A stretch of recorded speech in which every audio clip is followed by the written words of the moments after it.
Et il va falloir un moment que cette société, que ça lui plaise ou non, adresse le problème du racisme dans la police. Je suis révolté de voir à quel point certains, y compris dans la classe politique, saisissent cette occasion pour condamner immédiatement les policiers.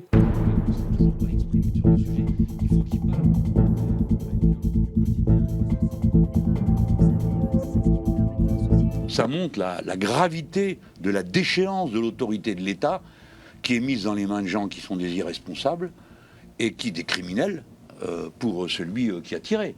Je pense que M. Mélenchon est irresponsable.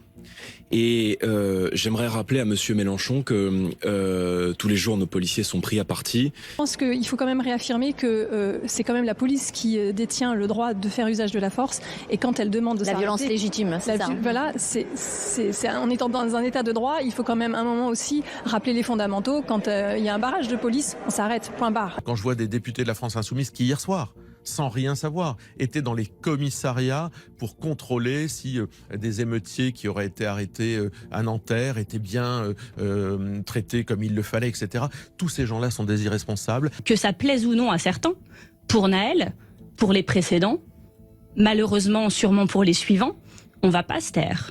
Et il va falloir un moment que cette société, que ça lui plaise ou non, adresse le problème du racisme dans la police. Je suis révolté de voir à quel point certains, y compris dans la classe politique, saisissent cette occasion pour condamner immédiatement les policiers. Si ce jeune est mort, c'est d'abord parce qu'il a cherché à se soustraire à un contrôle.